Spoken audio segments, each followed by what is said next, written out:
These pilot zones were initially described as areas where the Israeli military would withdraw, the Lebanese army then deploys to make sure that they remain clear of Hezbollah, weapons, and fighters.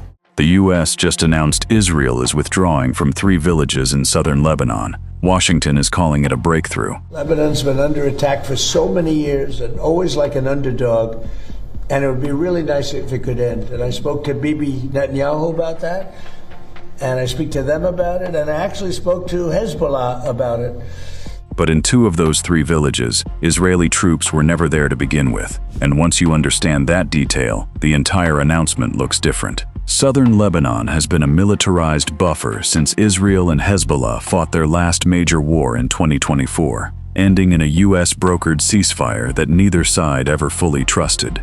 Israel kept forces inside Lebanese territory anyway, citing Hezbollah's continued refusal to disarm along the border. As of last week, the 2 governments, with Washington mediating, activated a new pilot zone framework, a small-scale test of Israeli withdrawal, paired with Lebanese army deployment, run through a U.S. Central Command-led oversight body called the Military Coordination Group for Lebanon. On paper, it's the first real movement in this standoff in months. But in practice, the 3 areas named are not ones that the Israeli military has full control over. In fact, 2 of them, Frun and Strifa, it never even entered in the first place, and so 3 villages were named in the State Department's announcement: Frun and Shrifa, both in Lebanon's south, and Zoutar al-Gharbia, near the Nabatea district. Here's the detail that got buried in most of the coverage. Israeli forces never actually occupied Frun or Shrifa. The Lebanese army was already stationed in both towns before this agreement existed.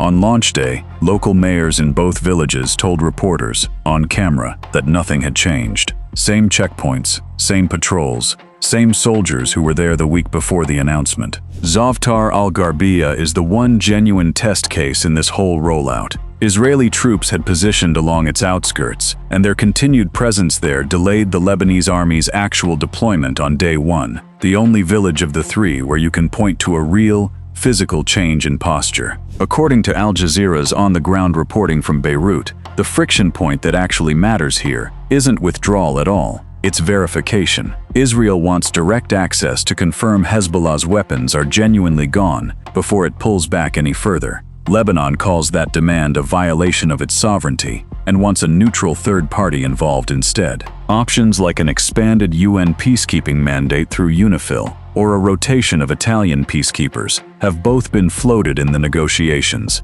and so far, both have been rejected or sidelined in favor of keeping oversight inside the US-run coordination structure. That detail alone tells you who currently holds the most leverage in this process, and it isn't Beirut. Here's what most coverage isn't telling you. This withdrawal framework doesn't actually require Israel to give up any ground it currently holds. 2 of the 3 pilot villages cost Israel nothing strategically, because Israel was never physically present in them. There's no retreat, no repositioning, no reduction in capability, just a press release attached to a status quo that already existed. The entire operational burden in this arrangement, disarming Hezbollah, clearing weapons caches, proving the south is genuinely secure, falls on the Lebanese army. And it falls on them in towns where Israeli forces have zero presence to actually withdraw from. That's the core asymmetry buried inside a story being framed as mutual de-escalation. This isn't a test of Israeli restraint. It's a test of whether Beirut's army can do something it has never fully managed to do in the modern history of this conflict: disarm a militia that is better funded, better equipped, and in many areas better organized than the national government nominally in charge of it. If the Lebanese army fails that test in villages where Israel was never even a factor, that failure becomes evidence for Israel's argument that it can't trust Beirut to secure the real buffer zone either. Washington brokered this deal, put its own military coordination structure on top of it, and staked its credibility on the outcome. 3 consequences are worth tracking closely. Alliances first. The US is the named guarantor here, running the coordination group directly through CENTCOM. If the Lebanese army can't deliver results, or if Israel keeps its forces inside the real 10-kilometer buffer zone indefinitely, regardless of what happens in these pilot villages, America owns that failure diplomatically. in a region where Washington's word is already being stress-tested by Gaza and by Iran's broader network of proxy forces. Every regional actor is watching how this plays out as a signal of what US-brokered guarantees are actually worth. Troops and posture. Second, American personnel are embedded directly in this oversight structure. That's not boots on the ground in a combat sense, but it is direct US fingerprints on a Lebanese-Israeli flashpoint that has escalated into full-scale war twice in the last 20 years alone.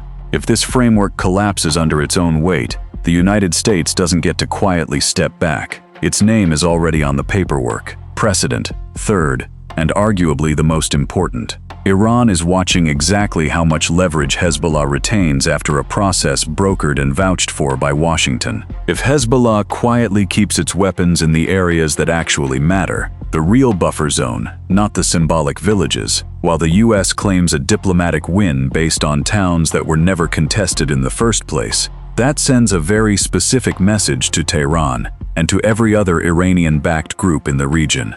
It tells them exactly how much daylight exists between an American statement and American follow-through. And that's a lesson those groups will apply well beyond Lebanon. Most likely, somewhere in the 60 to 70% range, this becomes a slow, incremental, largely symbolic process. A handful of village handoffs get announced every few months, each one generating a headline, while real Israeli withdrawal from the actual occupied buffer zone stays effectively frozen. The military coordination group stops looking like a temporary bridge and starts looking like a semi-permanent fixture of the region, similar to other interim security arrangements that quietly became long-term, less likely but still very real, in the 20 to 30% range. Negotiations stall out entirely over the verification dispute. Israel refuses to expand withdrawals meaningfully beyond token villages like Frun and Shrifa. Lebanon refuses to accept direct Israeli inspection as the price of further progress,